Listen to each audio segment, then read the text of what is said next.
우리 다 함께 사도신경으로 우리의 신앙을 고백드리시면서 7월 22일 수요일 아침 예배를 하나님 앞에 올려드립니다. 나는 전능하신 아버지 하나님, 천지의 창조주를 믿습니다. 나는 그의 유일하신 아들, 우리 주 예수 그리스도를 믿습니다. 그는 성령으로 잉태되어 동정녀 마리아에게서 나시고 본디오 빌라도에게 고난을 받아 십자가에 못 박혀 죽으시고 장사된 지 사흘 만에 죽은 자 가운데서 다시 살아나셨으며 하늘에 오르시어 전능하신 아버지 하나님 우편에 앉아 계시다가 거기로부터 살아있는 자와 죽은 자를 심판하러 오십니다. 나는 성령을 믿으며 거룩한 공교회와 성도의 교제와 죄를 용서받는 것과 몸의 부활과 영생을 믿습니다. 아멘. 우리 찬송 304장 함께 찬양드립니다.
오늘 함께 보실 하나님의 말씀은 고린도전서 6장 1절로 6절 말씀입니다. 고린도전서 6장 1절에서 6절 말씀을 우리 함께 말씀을 읽겠습니다. 너희 중에 누가 다른 이와 더불어 다툼이 있는데 구태여 불의한 자들 앞에서 고발하고 성도 앞에서 하지 아니하느냐? 성도가 세상을 판단할 것을 너희가 알지 못하느냐? 세상도 너희에게 판단을 받겠거든 지극히 작은 일 판단하기를 감당하지 못하겠느냐? 우리가 천사를 판단할 것을 너희가 알지 못하느냐? 그러하거든 하물며 세상 일이랴. 그런즉 너희가 세상 사건이 있을 때에 교회에서 경히 여김을 받는 자들을 세우느냐? 내가 너희를 부끄럽게 하려 하여 이 말을 하노니 너희 가운데 그 형제간의 일을 판단할 만한 지혜 있는 자가 이같이 하나도 없느냐? 형제가 형제와 더불어 고발할 뿐더러 믿지 아니하는 자들 앞에서 하느냐? 오늘 고린도전서 6장 1절에서 6절 말씀을 통해 세상 앞에 서기 전에 십자가 앞에 서라라는 제목으로 여러분과 하나님의 말씀을 나누겠습니다. 사랑하는 성도 여러분, 오늘 우리는 좀 조심스럽고 또 현실적인 말씀 앞에 서게 됩니다. 고린도전서 6장 1절에서 6절까지의 말씀이죠. 고린도 교회 안에는 성도들 사이에 다툼이 있었습니다. 물론 어느 곳에든지 그런 다툼이 있겠죠. 그런데 그 다툼을 교회 안에서 다루지 않고 세상 법정으로 가지고 갔습니다. 바울은 이것을 강하게 책망하죠. 1절 말씀에 너희 중에 누가 다른 이와 더불어 다툼이 있는데 구태여 불의한 자들 앞에서 고발하고 성도 앞에서 하지 아니하느냐라고 말합니다. 이 말씀을 들으면 우리 마음에 질문이 생겨요. 그렇다면 교회가 세상 법정을 대신할 수 있는가? 복잡한 사기나 또 재산 문제도 교회가 다룰 수 있을까? 이 질문은 가볍게 넘길 수 없습니다. 실제로 교회가 공정하지 못했던 경우도 있었고 교회 안에서 해결하자라는 말로 진실을 덮거나 또 약한 사람에게 침묵을 요구하는 말처럼 사용된 적도 있기 때문입니다. 그러므로 오늘 본문을 단순하게 성도는 절대 세상 법정에 가면 안 된다라고 적용하는 것은 위험한 일입니다. 바울은 범죄를 덮으라고 말하는 것이 아니죠. 피해자가 보호받지 못해도 참으라라는 뜻도 아닙니다.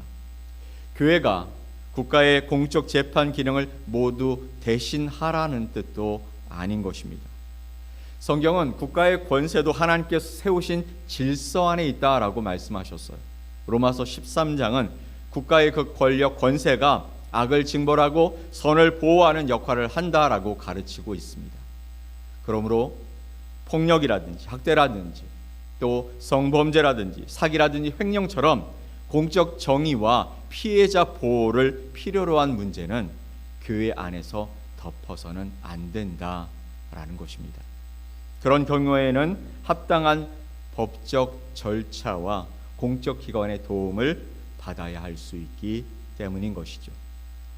그렇다면 하나님은 바울을 통해서 우리에게 무엇을 말씀하시고 싶은 것일까요? 오늘 말씀 속에 보면 바울이 문제 삼는 것은 단순히 법정, 세상의 법정이라는 장소가 아니었습니다. 바울이 책망하고 있는 것은 성도들이 갈등을 대하고 있는 그 마음 자세였어요. 고린도 교인들은요, 이런 문제가 생기면 형제를 얻으려고 하지 않고 상대를 이기려고 했다라는 것입니다.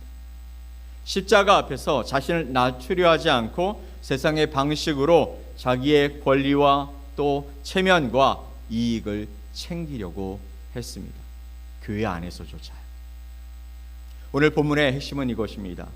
성도는 하나님을 믿고 예수 그리스도를 믿는다고 고백하고 있는 그리스도인들은 갈등을 세상의 방식으로 이기려 하지 않고 십자가 앞에서 진실과 회복을 구하는 사람이 되어야 한다라는 아주 큰 명제 앞에 서게 되는 것입니다. 교회는요, 법원을 대체하는 기관이 아니라 성도가 법정에 나서기 전에 먼저 십자가 앞으로 부름받은 공동체여야 한다라는 것입니다. 그래서 첫 번째, 하나님은 세상의 방식으로 살아가고 있는 성도들을 깨우시기 위해 오늘 이 말씀을 주고 계시는 것이죠. 고린도 사회는 경쟁과 또 명예와 자기 주장이 아주 강했던 도시였습니다.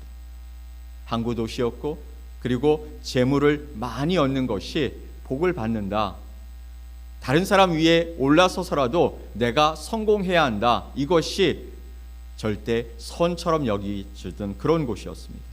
사람들은 소송을 통해 자기 권리를 드러냈고요, 상대를 굴복시키고 자기 체면을 세우려고 했습니다.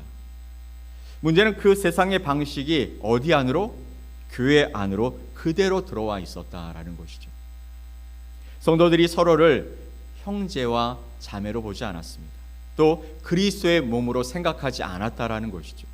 심지어 교회 안에서 지식과 지혜와 또 은사가 충만하고, 그리고 하나님이 주신 놀라운 부흥의 역사도 있었지만, 그러나 문제가 생기면 하나님 앞에 먼저 서지 않았다라는 것이죠. 문제가 생기면 하나님의 말씀을 생각하지 않았다는 것입니다. 먼저 자신을 살피지 않았다라는 것입니다. 곧장 그들은 그 문제를 가지고 세상 법정에 가서 판단하려고 했다라는 것입니다. 물론 여러분, 법정이 언제나 악하다라는 말이 아닙니다. 법은 필요하고 공정 또 정의도 필요한 것이죠. 그러나 성도는 먼저 자기 마음을 물어야 합니다. 이 일로 말미암아 지금 나는 정의를 구하고 있는가, 아니면 나의 복수를 하고 싶어 하는 것인가? 나의 형제를 얻으려 하는가, 형제를 이기려고 하는가, 나는 그리스도의 몸을 세우려고 하는가, 아니면 내 자존심을 세우려고 하는가? 하나님은요, 이 말씀을 통해 갈등이 생겼을 때 세상의 본능으로 곧장 달려가지 말고 먼저 하나님 앞에서 내 마음을 살피라라고 말씀하고 계시는 것입니다. 두 번째, 하나님은 성도에게 새로운 기준을 주시기 위해 이 말씀을 주십니다. 바울은 2절과 3절에서 이렇게 말하죠. 성도가 세상을 판단할 것을 너희가 알지 못하느냐? 세상도 너희에게 판단을 받겠거든 지극히 작은 일 판단하기를 감당하지 못하겠느냐? 우리가 천사를 판단할 것을 너희가 알지 못하느냐? 그러하거든 하물며 세상 일이랴. 이 말씀을 읽다 보면요, 성도가 지금 세상의 재판관보다 항상 더 똑똑하고 더 낫고 더 공정하다라는 것처럼 들려질 수도 있지만 그런 말씀이 아닙니다.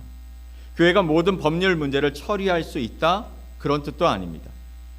하나님이 우리에게 말씀하시는 것은 바로 너는 어떤 정체성을 가지고 있는 자냐라고 묻고 계시는 것입니다. 우리의 정체성을 묻고 계시는 것이죠. 우리는 본래 하나님의 법정 앞에서 심판받아야 할 죄인이었습니다. 하지만 예수 그리스도께서 우리의 죄를 대신해서 십자가에 달려 죽으셨죠. 그리스도께서 우리의 죄를 담당하셨기 때문에 하나님은 그리스도를 믿는 우리를 의롭다 여겨주신 것입니다. 의롭다 여겨주신 것이지 우리가 의로운 자가 됐다라는 얘기는 아닙니다. 우리는 하나님의 은혜로 의롭다함을 받은 사람들이라는 것이죠. 그리고 하나님은 의롭다 하신 그 사람들을, 저와 여러분을 성령의 빛으로, 성령의 거룩하게 하시는 그 빛 안에서 거룩하게 빚어가시는 중이라는 거예요. 그래서 우리는 지금도 성화되어 가는 과정 중에 있습니다. 하나님의 말씀으로 나의 어두운 부분을 비추고 그것을 끄집어내서 하나님 앞에 내놓고, 저는 이렇게 연약한 존재입니다, 하나님, 저는 하나님 앞에 설 수 없는 죄인입니다 고백하면서 그것을 빛 가운데서 어둠의 그 끝으로 들어가지 않도록 하나님 앞에서 점점 거룩해지는 삶을 살아가고 있는 중이라는 것이죠. 그러므로 성도는 세상과 같은 기준으로 살아가면 안 된다라는 것입니다. 세상의 기준은 우리에게 묻습니다. 누가 더 강하냐? 누가 이기냐? 누가 더 손해보지 않고 이익을 얻어갈 수 있느냐? 라고 묻고 있습니다. 그런데 복음의 기준은 우리에게 다시 이렇게 묻는 것입니다. 무엇이 하나님 앞에서 진실하냐? 누가 그리스도의 몸을 세우고 있느냐? 무엇이 약자를 보호하고 죄를 빛 가운데 드러내느냐? 무엇이 회개와 용서와 회복으로 나아가게 하느냐? 이게 복음의 질문인 것이죠. 하나님의 질문이라는 것입니다. 교회는요, 세상 법정을 대신하는 기관이 아닙니다. 그러나 교회는 세상보다 더 깊은 질문을 던질 수 있는 공동체라는 것이죠. 법정은 옳고 그름을 판단할 수 있고 배상과 또 처벌을 명확하게 명할 수는 있습니다. 그러나 법정이 사람의 마음을 회개시킬 수 없다라는 것이죠. 법정이 형제를 사랑하게 만들 수 없다라는 것이죠. 법정이 십자가 앞에서 나의 죄를 보게 할 수는 없다라는 것입니다. 법정에서 판결이 끝나고도 여전히 그것이 억울해서 내가 잘못한 것임에도 불구하고 내가 잘한 것이다 라고 계속해서 떠드는 사람들이 있다라는 것이죠. 왜요? 나의 죄를 보지 못하기 때문에, 형제를 사랑하지 않았기 때문에, 내가 나의 잘못을 뉘우치지 않고 있기 때문에. 그래서 이것이 교회의 자리인 거예요. 교회는 공적 법 질서를 부정하는 것도 아니라 성도가 갈등 속에서 하나님 앞에 서도록 돕는 것이라는 것이죠. 지금 이 이야기는 성도 간의 이야기입니다. 세 번째, 하나님은 교회가 공정하고 지혜로운 공동체가 되기를 원하셨습니다. 5절 말씀 봅시다. 내가 너희를 부끄럽게 하려 하여 이 말을 하노니 너희 가운데 그 형제 간의 일을 판단할 만한 지혜 있는 자가 이같이 하나도 없느냐. 너희 가운데 그 형제 간의 일을 판단할 만한 지혜 있는 자가 이같이 하나도 없느냐. 이 이야기는 이게 없어서, 이렇게 지혜롭게 판단할 사람이 없어서 너희가 이런 사소한 일들을 가지고 세상의 법정에 가서 싸우고 미워하고 이기려 하고 내 이익을 추구하려고 하고 그렇게 살아가고 있느냐.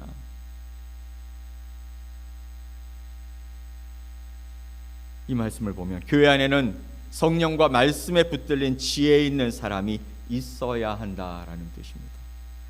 관계와 이해관계에 얽매이지 않고 공정하게 들을 수 있는 사람이 있어야 한다라는 것이죠. 교회가 성도 간의 갈등을 다루려면 권위만 주장해서는 안 되겠죠. 신뢰를 받는 그런 교회가 되어야 합니다. 공정해야 합니다. 투명해야 합니다. 약자의 말에 귀를 기울일 수 있어야 합니다. 죄를 죄라고 말할 수 있어야 하는 것이죠. 지금의 교회가 정말 그럴까요? 쉽지 않은 이야기입니다. 죄를 죄라고 말하고 공정하고 투명하고 약자의 말을 듣고 다른 사람의 이야기를 듣지 않고 하면 사람들이 교회를 떠나버리죠. 왜요? 내가 의롭다고 생각하기 때문에. 교회 지도자들이 내 말을 듣지 않아주기 때문에. 교회가 해야 할 일은요, 덮는 것이 아닙니다. 빛 가운데로 가져오고 하나님의 말씀 앞에 함께 서게 하는 것입니다. 상대방만 하나님 앞에 서는 것이 아니라 그것을 판단하는 사람도 또 상대방의 그 모든 부분을 하나님의 말씀 앞에 함께 서서 함께 생각하고 함께 우리가 그곳에서 이 문제를 해결하는 것입니다. 법적 절차가 필요한 일과 교회적 중재가 가능한 일을 지혜롭게 분별하는 것, 그것이 교회의 역할입니다. 교회 안에서 대화와 권면과 중재를 해야 할 일, 즉 관계의 오해들, 사소한 금전적인 문제들, 감정의 충돌들, 말의 상처처럼 공동체 안에서 조정 가능한 그 갈등을 먼저 살펴볼 수 있다라는 것이죠. 그러나 그런 범죄가 의심되는 일, 피해자 보호가 필요한 일, 강제적인 배상과 처벌이 필요한 일은 교회 안에서만 해결하려고 해서는 안 될 수 있습니다. 그때는 공적 법 질서의 도움을 받아야 할 수 있는 것이죠. 그것은 믿음이 없는 행동이 아니라 하나님께서 세우신 질서를 존중하는 행동일 수 있습니다.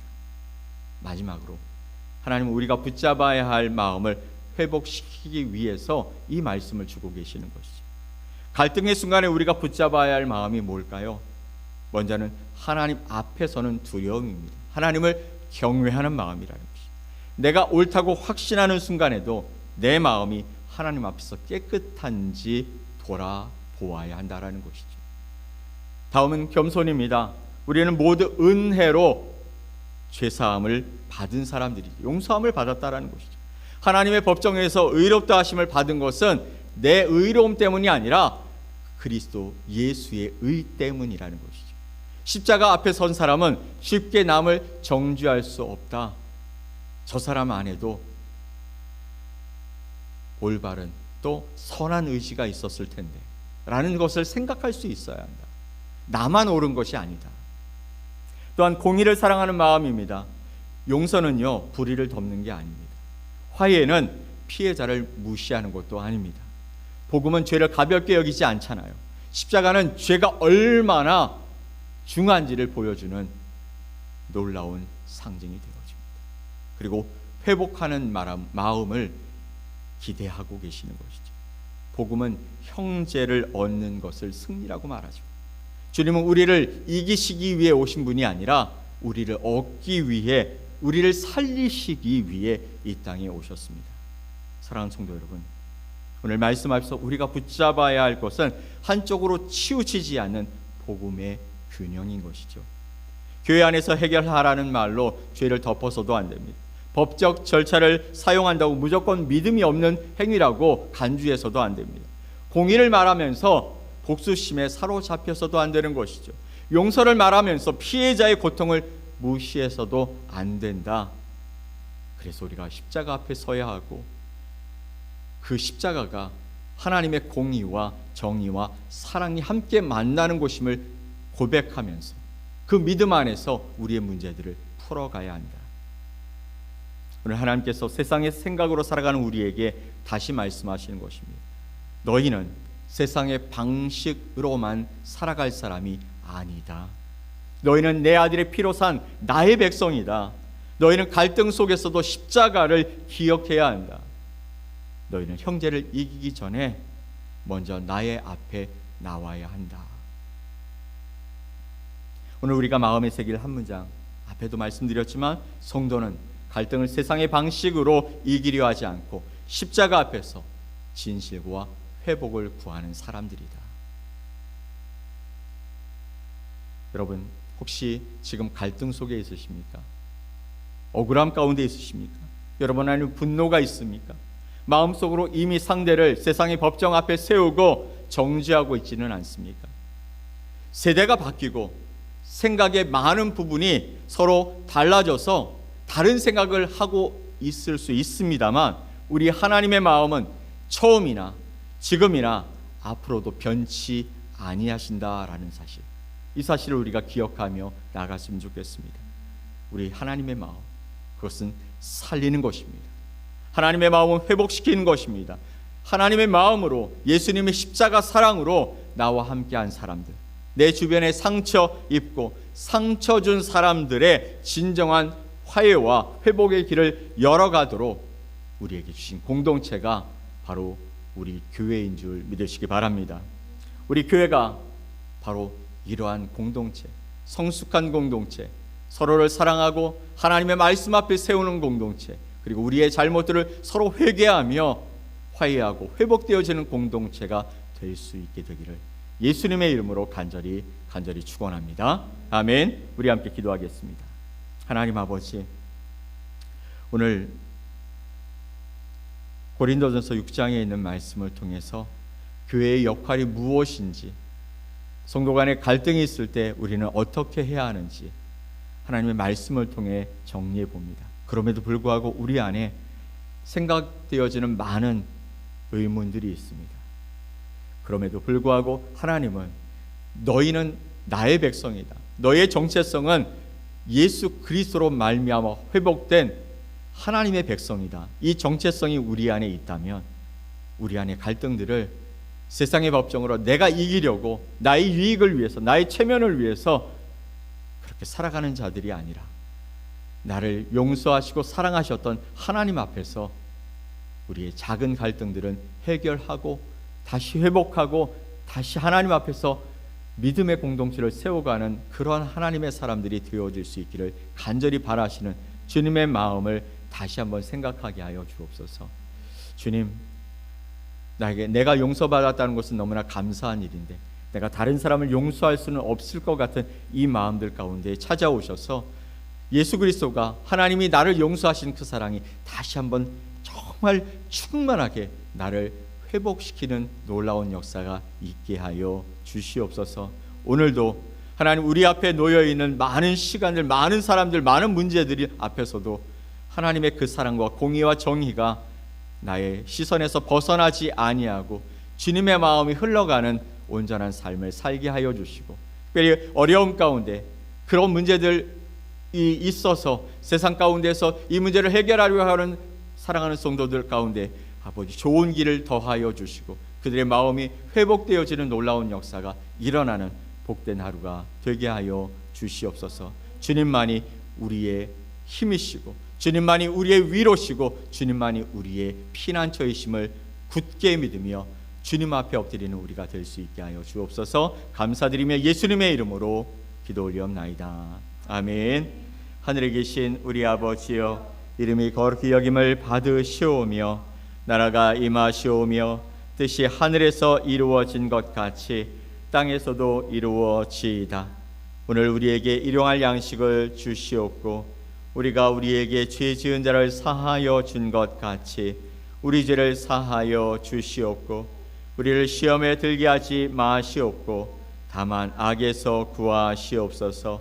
나라와 권세와 영광이 아버지께 영원히 있사옵나이다. 아멘.